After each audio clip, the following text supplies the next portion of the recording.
All right, let's do this. My first album ranking was Fear Factory. I hope everyone got a chance to see that. Fear Factory is one of my favorite bands. But then there's another band that is one of my favorite bands, Pantera. And this time I wanted to bring on a special guest. He is host of the BYB podcast. He is often seen on that podcast wearing Pantera shirts. And it was because of that I knew he was a Pantera brother, and I had to bring him on, and we're going to do this ranking together. Derek Quadfather, how are you? Good. How's it going, man? I have a funny story about Pantera, and this is why Pantera is, to me, is bigger than just a band and heavy metal. There's more there to it.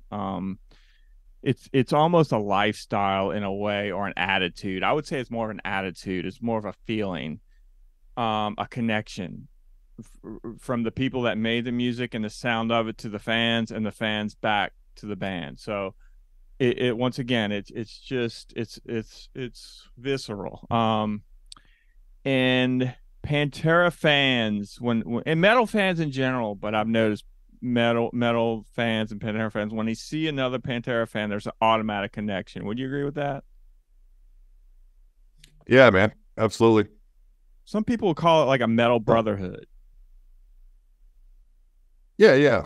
I mee I think that whole era of people were close enough to this age to say that, we probably both were going through the teenage angst years, and that music was kind of the track of my teenage years, my formative early 20s and whatnot. Absolutely. It's like growing up with that music was a big part of my life. Yeah, and it has transcended time in a way, because I know more, I would say, kids today that are probably teenagers discovered Pantera and wanted to play guitar, and they've become metalheads that way. So there is a sort of it does still live today, decades later, in that music, especially the attitude.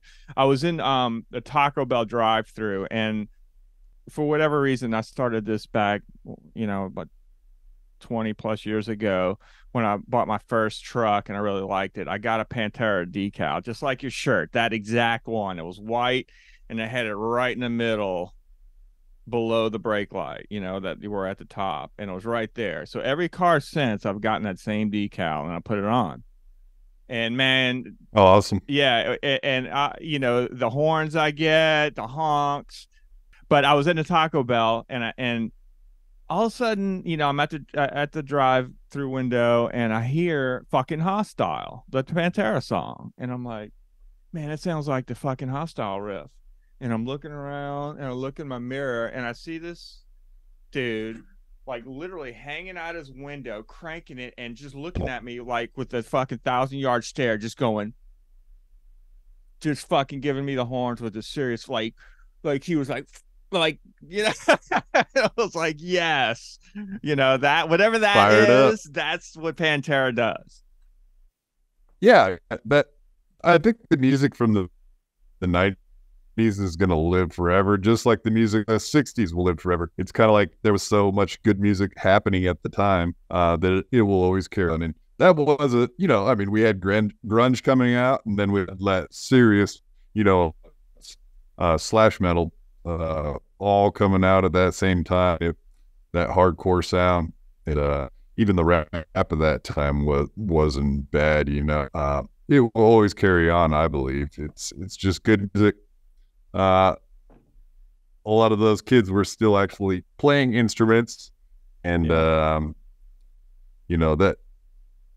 I don't. It seems like everything's auto-tuned and just like a creation of like the companies, and now let's amalgamate some musicians and throw them together.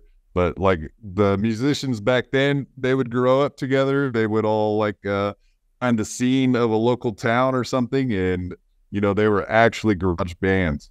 So the sound, like, they started together, they were dirty, and became like a clean produced, you know, their albums, you know, cleaned up in time. So it was a different period of time when, you know, there was a lot of creation on back then. I don't really see that phase. Um, yeah, it's interesting. It's a little bit of both. I think there are a lot of metalcore bands that are hell of musicians, but they're also bringing in a lot of synths and sort of triggers and on the drums and things where it's sort of half and half. But that's another debate. You know, laptops and metal. I'm with you, and I think that's a big part of the Pantera appeal. It's four dudes, you know, cranking up and playing straight up unadulterated metal. You know, um, and that's interesting. I mean, That could lead us into the countdown because I'm gonna refer to production and some things along those lines and how things are recorded.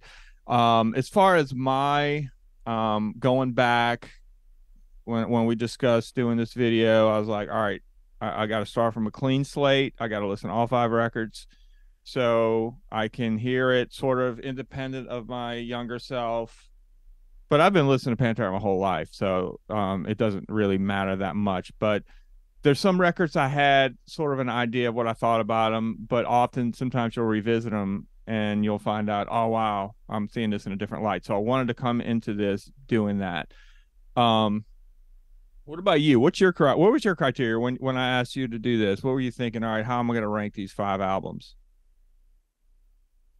yeah, well, like the last time I did a ranking, it was pretty much like Metallica, and I thought like there was a point where they had their best album, and like things after that weren't quite as, you know what I mean. It was like a pinnacle. Uh, you know, I think a like lead up to a pinnacle, and then kind of like, you know, all the stuff after that, Mm-hmm. it changes. Mm-hmm. Like from Ride the Lightning to the Black Album in Metallica, it was like this is the first half of their career, and this is the second half. I didn't really like Black Album as much, so it was similar to that. But yeah, my criteria was, you know, like their purest sound is exactly what they were trying to capture as a band, their pickle. Pantera is a little more difficult because they did kind of keep their same sound throughout their careers. You look like the guy in the top right of the zebra. Man, I wish I played drums as good as he does. He was doing double bass drumming back in '80. Yeah. Yeah, that's my whole thing, man. Once I heard that like yeah, it was over me what kind of music I was gonna listen to for life for sure. Same, man. Double bass drumming for It's like, me. Yeah. That definitely did it. That sold me. yeah, like every song that has really good double bass Mm-hmm. is like notes from like every band. When they slow down and stuff, it's like, I could skip those songs. Yeah. Yeah. I agree, man. I remember when it clicked. I was in my friend's truck. He had a big sub bass behind the seats in the truck. Um, so you could feel the bass, the kick drum, bop, bop, bop, bop, bop. And he was playing this band called Fear of God with a female singer. Her name was Dawn Crosby. Um, and yeah, I wouldn't say you know, yeah, it was thrash. It wasn't death metal or anything like that, but it had its fair share of double bass. And I remember sitting in his truck and feeling it, and I was like, oh yeah, that's it. You know. As far as what was the first double bass you heard that you remember that you're like, oh Yeah, that's a tough question. Yeah, I don't know that I technically can remember. It might have been one or something like. I'm not definitely. even sure. Yeah, like because I was watching MTV one day, like in the back of my parents' restaurant, and I had that video on. I can remember it clear as this day, like seeing that video and being like, "What is like in fifth grade or Yeah. something?" It was like, "Oh no, whatever this is Wolfgang." This is it. I totally agree with that. That one video definitely changed things, and that could have been a point too for me. Fear Factor, I mentioned them in the beginning of this video that I did a ranking of them, and they're one of my favorite bands. Well, Dino, the guitar player, basically says the sound of Fear Factory comes from that middle part in one with the syncopation between the power chords and the double bass drumming. Da da da da da da da da da da da da da da da da da. And that Yeah, was very powerful. I think that's the first time people really heard it, on a mass scale. And Fear Factory essentially started from that one part. So let's start. We're gonna do the Phil Anselmo. I know Phil Anselmo was on Power Metal 1988. It's actually a pretty good record, but for the most part, people look at their discography as the five records after that, starting in 1990. So you want to start with number five? Your number five? yeah, absolutely. Okay. I went with a Great Southern Trail Hmm. as five. For as far as sound goes, it is a little. Most of the album is a little faster. Um, I don't know. It is a little dirtier sound as far as I'm concerned. Um, there was no real particular reason. I mean, I like all the albums, so it's hard. It's hard to rate them.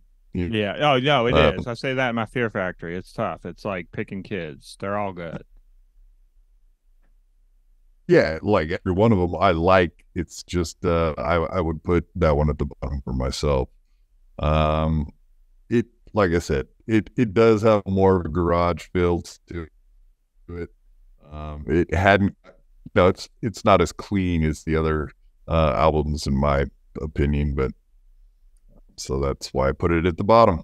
But I still listen to the hell out of it and like it. It's a tough one, man. It is. This is a tough But for list. my, and Yeah. I know it's more popular. I know it's actually one of, it is a popular album out of the five. So They're all good. Like, yeah, I could listen to any of them at all times. But my number five is what you chose. I feel the same way. And I thought that would be to other Pantera fans who watch this, who come across this video, they probably going to find this to be controversial. I was thinking, yeah, that would be controversial, but the fact that you chose it as well, that shows me that maybe not so much controversial. Yeah, the sound of it, I mean, it is vicious. I the backstory is that they recorded it separately. Phil Anselmo recorded it in New Orleans, and the brothers and Rex Paul recorded it in Texas. So I think that kind of showed in the record. I think that it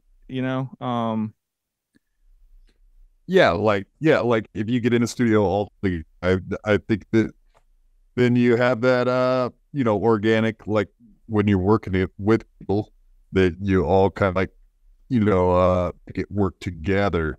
So yeah, so I can see like that's happened a lot in history where albums have been recorded separately, and it sounds like it. Yeah, there's plans that have done that, and it shows. I believe. yeah. I remember Drag the Waters being a radio song, kind of, you know. But I don't know if there's like, look, every Pantera record has great riffs, great songs, great structure, and all that stuff. But I don't know if there's really a memorable like riff that coming out of this record, like the other ones. Yeah, and it was very repetitive. I felt like each song he went through had a lot of repetition. You know what I mean? Like the riff and whatnot. It felt like they were just repeating each song over and over and over, and it was kind of like very similar sound each song. I was gonna say, earlier you said, you mentioned grunge and honestly, there's metal has always like a 5 year thing. It's like there's hair metal was really big when I was in high school. Then it went to grunge, honestly. And then it went to new metal. Now I think it's kind of metalcore, and a lot of it's going back to new Yeah, metal because a lot of the kids in bands today, they were being influenced. They were younger when new metal came out, so they're into thrash, but they're also into new metal. So you're hearing a mix of the two. Um, right. And Pantera, I mean, they were they were pretty much a hair metal band. That's another example of hair metal band from the 80s that Mhm. turned into, a metal band. Yeah, yeah. There's plenty of them you could look back and say that started one way and ended up metal. And I know a lot of people say what the Phil Anselmo, I took what Exhorder was doing and Yeah. just kind of put it into what they, but every band, if you look at them, like a few favorite bands that they listen to, and then they Mhm. tried to turn that into something that, was, the more they played those bands' music, the way that's the way that they found their own sound. Yeah. So, Yeah, yeah, the exhorter thing. I do have some thoughts on that being from New Orleans, and grew up in New Orleans. So I'm very familiar with exhorter. I interviewed Carl Thomas on this channel. I'm obviously familiar with Phil Anselmo. He was in a band called Razor White, which was definitely more hair metal. Now we're talking mid 80s at this point, 86, 85, right, 84. Kyle from Exhorter is a little bit younger.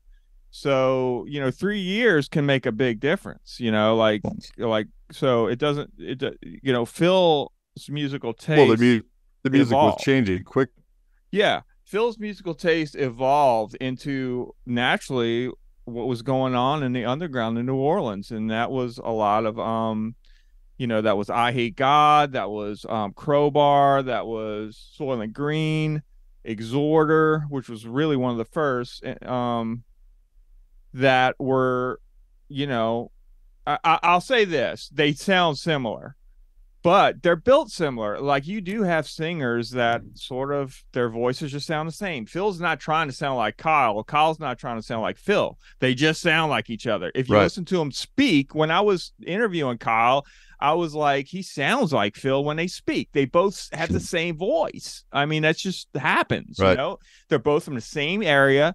They both probably smoked a ton of cigarettes, drank a ton of Dixie beer, you know. So yeah, right, they're similar. Now Kyle did shave his head. Like when Phil came out with Revolver Display of Power, just shaved head. That was Kyle's look, you know.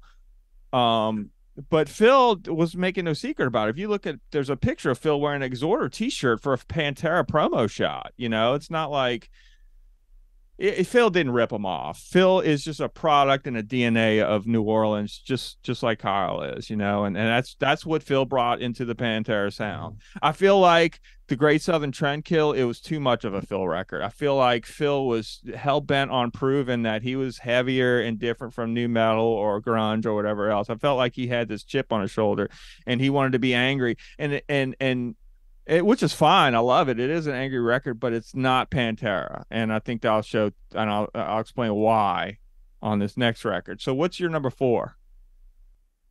reinventing the steel. Okay. For number four. Um, yeah, not too far different reasonings, like the cleanliness and the sound. Mm. Once again, yeah, it's fast paced. Also, Mm-hmm. maybe that's another thing on the Great Southern Trendkill too. The pacing of the music, and like I said, it's a lot of similar sound. Mm-hmm. Mm-hmm. Okay. Yeah, a lot of people will put Reinventing the Steel last. I've noticed that seems to be the go-to for the fifth. You're not gonna like this. A lot of people probably aren't gonna like this. For number four, I'm going Far Beyond Driven. Thoughts, reactions, surprise. Yeah, I mean, it won't be too much of a surprise when I say my third Okay. favorite All album. right. So Well, the reason we're not far is off. the reason is I come from a thrash background. That's what I like as a guitarist. That's the sound I like. The double bass we're talking about, syncopated with the heavy, gets distorted riffs. I feel like Pantera started as a thrash band and then evolved into Pantera, what they are.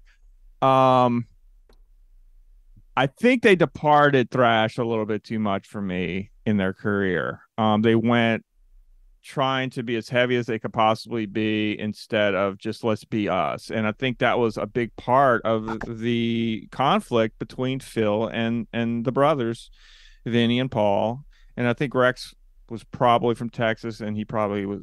I don't know. He's kind of in between, but that was the riff between the two, the direction, which is it happens in every band. So I think Phil just wanted to take him into. I mean, Phil was in a Morbid Angel. He was into the death metal scene. He was into a lot of New Orleans bands. So he was trying to make Pantera less thrash, in my opinion, more hardcore.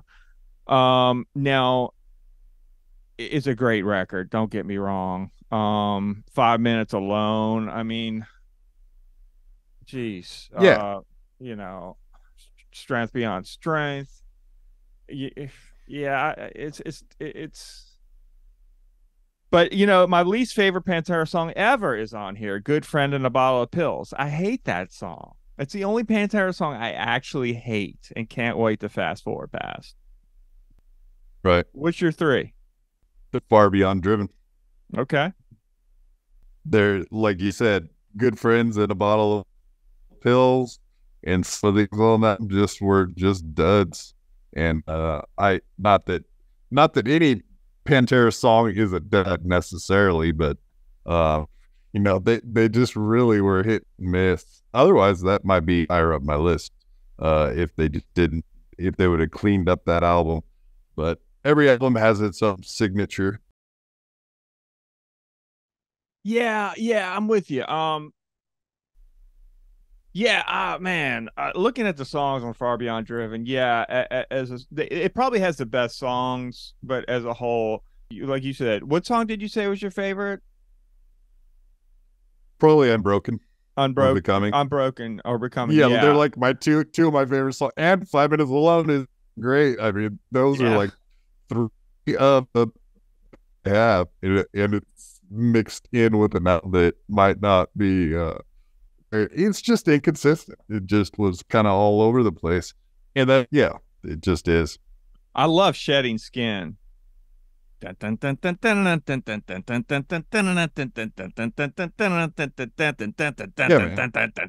love that song. But yeah, I also in this record, I know you've been through a fucking lot, and I've also been through a lot. I've touched death. We both have. And I don't know about you, but in my experience, when I was rehabbing, or any time in my life, this would be a go-to when I needed to find strength. You know, I like the tone, and that's one part I like about Pantera is and lyrically, the attitude, the culture, everything about it. It's about overcoming.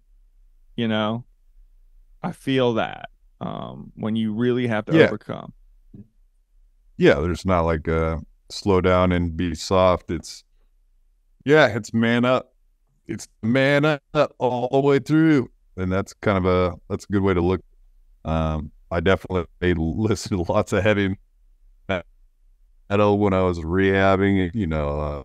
Everything I could get back from accident and whatnot. So absolutely, man.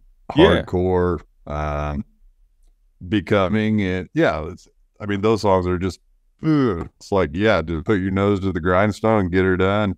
It's man up. Yeah, that's what's so awesome about Pantera, especially the early records. It is about overcoming weakness, overcoming insecurities, it's overcoming fear. That's what the lyrically it's all about for the most part, especially those first few records. Especially Vulgar Display of Power, which we're going to get to. This one too. And once again, I think they went away from that a little bit with you know, Great Southern Trendkill. But anyway, yeah. So that is another part of Pantera's DNA I wanted to point out is that songs like "I'm Broken," "Becoming," all that stuff, they all do kind of have a silver lining of overcoming, and that's what Pantera is to me, and that's why I like it so much. It's not just Yeah, it it's not ends just here. fighting guys when you're a teenager. It's fighting through life, right? Yeah, yeah, Yeah, exactly. overcoming. Like you said, that's exactly right. So my number three is gonna be "Cowboys from Hell." Yeah, And I love Cowboys from Hell. Like I first said, I love first them one out of the all. gate. I like Like, they they had that sound like right out of the gate. Showed right instantly. First good album. But it was a little looser. It was a little thrash metal. It was less angry. It was beer thrash. It just had this attitude. But it was definitely thrash. It was Exodus based to me. It was Metallica based to me. They showed their thrash roots the most on this record, and it's much like Fear Factory. Fear Factory started. They were doing more Napalm Death sounding stuff. They're doing some Godflesh stuff. With a sort of a drum machine kind of sound and syncopation, but they had moments. So that record to me, they sounded most like other bands, but there are parts in those records where they sounded like what Fear Factory would become.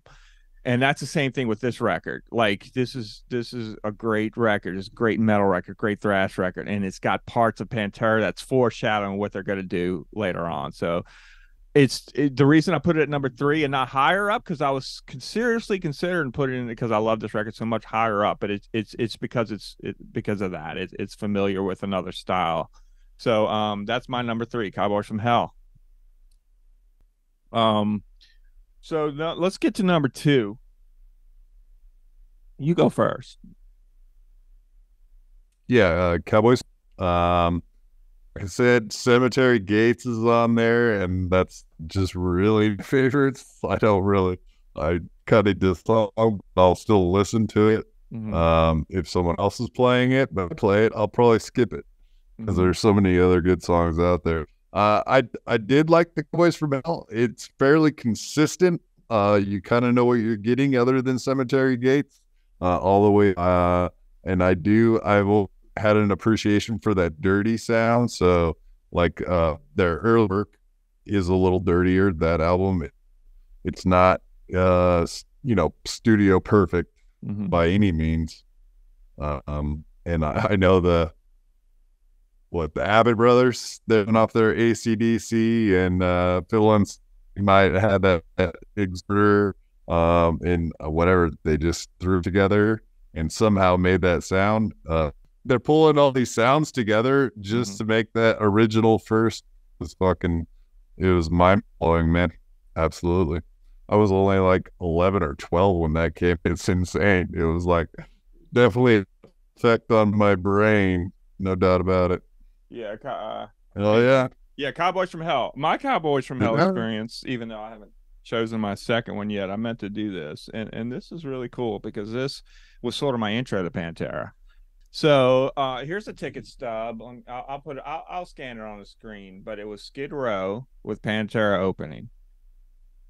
The date was December 31st, 1991. So I was 18 years old. Yeah. That's as early as it gets for those guys. Yeah. So props to Skid Row. Now that's funny. You got a Skid Row. I had a Skid Row album before I ever had a Pantera album. Me too. That's like, I can remember that's one of the CDs I ever bought was a Skid Row. Yeah. I was going to see Skid Row. I wasn't going to see Pantera. It just so happened Pantera was opening for Skid Row. But yeah, the reason you probably like Skid Row and I liked Skid Row at the time is because they were a heavier version of all the Warrants, the Poisons. They were the heavier type hair band at the time. They had their ballad, their MTV ballads. Yeah.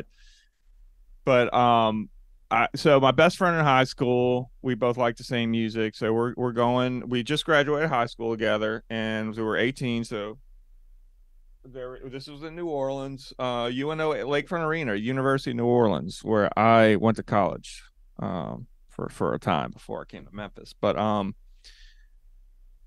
so his I think it was his cousin. The three of us went, and his cousin was a big Pantera fan, and he's like, "I'm here for Pantera, Pantera, Pantera, Pantera," and I was like, "I haven't even heard of Pantera, but okay, dude." They came out. So this would have been they were touring on Cowboys from Hell, actually. Yeah, because I don't think Vulgar Display of Power came 18 out yet. And life to go, listening to Skid Row. Exactly. That's almost like it was your anthem here, huh? It was. It was my life to go. Whoa. Yeah. But I tell you what, Slave to the Grind, that second Skid Row record, Monkey Business, that was some good shit. Like I'll still break out that Yeah, motherfucker. Slave to the Grind. That's I remember buying because Yeah, I went to some like weird used record store and it was like picking through them. It was like, oh, here we go, Slave to the Grind, done. that's a good record, and it just shows you how cool they were. They took out Pantera, you know. So I remember seeing Pantera, and I know this was right before Vulgar came out because Phil did have the shaved head at this show, and later that in '92, Vulgar's Play of Power came out. But yeah, that's one of my Pantera stories. I have a few of them, but my number two is Reinventing the Steel. I love that record. I know I had to be true to myself. I do have logic for it. I think everyone overlooks that record. I think everyone overlooks it because it was their last record. But to me, they returned to their roots. That's what I heard. I know you have a little bit different feeling coming out of that record, like the fast parts and stuff like that. I felt like it was just more in line with Cowboys and Vulgar, with a little bit of Southern Trendkill in it. It was like they kind of touched all aspects, and they were just not as angry. But it grew good groove. They had some great groove metal on there, some great riffs, man. And I don't know, man. I just really like that record. Really good. But anyway, I know that's probably going to be a controversial one. Okay. But I'm going with Reinventing the Steel. I have to give it some love and go with my gut on what I would put in my CD player in my car, which I still have. I still have a old car with a CD player in it. So yeah, I still listen to CDs. All right. Yeah, I Let's don't have any CDs anymore. Oh, no, are you serious? None? You sold them all? At what point Well, did you no. It's like I had all CDs in the CD carrier, and uh, I never kept the plastic the cassette the cover. You Oh, know that it okay. came. Yeah. So like I just threw those away. And Mm. yeah, looking back, obviously that would be cool stuff now. But and of course after I I had all those CDs stolen from that, and that's the last time I was like, screw it, I'm not. And there was already MP3 and all that stuff at Yeah. that point. Like, yeah, computers, that's it. I'm not Yeah, spending $15 anymore per CD. no, I'll still go. Like I like you. I've had some things stolen. I've had some things lost. I've sold some things because I needed money, and I've slowly been building them back. Like I'll check out used CD stores and stuff, and if I see something that I don't even have a record player, but I have these Zebra records because they mean a lot to me. Just growing up in New Yeah, that's Orleans, cool. and I interviewed Randy Jackson as well. Nice. All right. So your number one is probably my number one if we use the process of elimination, and that is I did vulgar display. the album cover. Punch in the face. Yeah, exactly. It, what else can you say? Start off with great and end with great, and Oh man. a whole lot of good shit in between. And that's probably most people's number one. I would assume that's Yeah, probably common, but whatever. I think it Yeah, is. I think with Pantera that's a pretty easy one. Mm-hmm. It's not like Metallica where there's well, people will say Masterpiece or Ride the Lightning or Kill 'Em All, and there's like those three get thrown around and fought over time. But I would say with Pantera, it's pretty simple. Vulgar Display is fucking. It seems far and above to me. It's a special record. It's a Super special. consistent. Mm-hmm. Yeah, it is. It is from beginning to end. Like I said, right, fucking hostile right into walk. I mean, you go away feeling pumped when you listen to that album all the way through, man. That any of the Pantera albums don't give you the feeling that way, but I would say especially when it's like, yeah, that spoke to our entire generation. One album done, 92, 93. 92, which is also helps, with the allure and the sound of that and making that record special the year it was released, not just the sound. It was a time of hair metal and grunge. And they say Pantera was the saviors of metal, like no one thrash was dying out because of grunge, hair metal was dying out because of grunge.